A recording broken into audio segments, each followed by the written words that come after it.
Imagine being 1 year into the Manchester United job after all the chaos, the headlines, the pressure, and you're still standing. That's Ruben Amorim right now. He's survived the roller coaster, the criticism, the memes, and somehow it feels like he's just starting to figure it out. But yo, is Amorim actually turning things around? Or are we just seeing another temporary bounce before the same old United chaos kicks in again?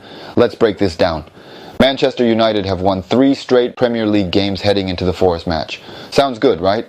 But hold on. It's not been a smooth ride. Amorim's first year has been full of highs, lows, and more drama than an entire Netflix series about Old Trafford. He literally said this week that the past year has been tough, really tough. And you can hear that honesty in his voice.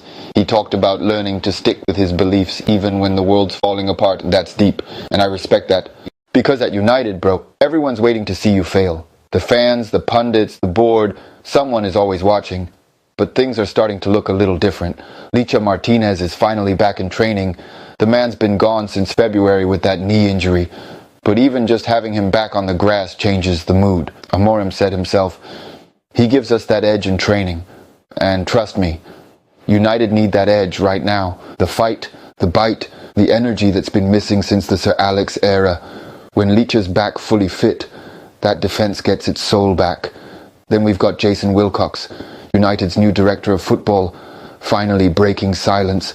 And listen, what he said actually made sense for once. He basically said, we've got a plan. We know the areas to improve. We're not just buying talent, we're buying mentality. Finally, someone in that boardroom gets it, because United's problem hasn't been money, it's been direction. They've spent like £500 million since 2020. And for what? Vibes and heartbreak. Wilcox saying, we're not happy, we'll never be happy, that's how we're built. That's the hunger fans want to hear. That's the DNA that used to live in this club. Now let's talk about the Sean Dyche drama. A few months back, Dyche, Burnley's bold warrior himself, said he'd have won more games than Amorim if he just played 4-4-2. Classic Dyche energy, right?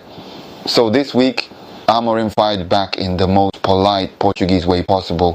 He basically said, yeah, maybe it's true, but I've got my style, it takes time. That's cold. He didn't snap, didn't clap back, just reminded everyone that building a philosophy takes patience. And even Dyche, to be fair, gave props. He said Amorim's adapted, changed his system to fit the Premier League, and gave him fair play. So you know what that means. Mutual respect between two managers built from totally different worlds.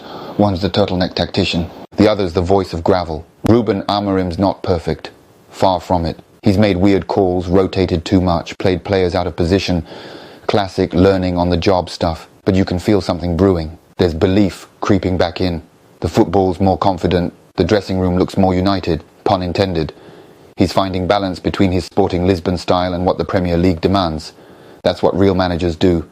They adapt without losing their identity. And if Wilcox actually backs him with smart signings, not just shiny ones, United might finally be building something real. So here's the real question, fam. Has Amorim earned another year at Old Trafford, or do you think United should already be eyeing someone else? Because after everything, the losses, the headlines, the chaos, this man still says, it's one of the biggest honors of my life to be here. That's loyalty. That's hunger.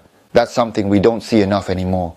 Drop your thoughts in the comments. Would you back Amorim for the long term, or do you think he's just a good talker in a bad situation? Anyway, let's see what happens against Forest. If he wins again, that's 4 on the bounce. If he loses, oh, the headlines are writing themselves. That's life at Manchester United. No peace, no breaks, just pure chaos. And we love it. Catch you in the next one, lads.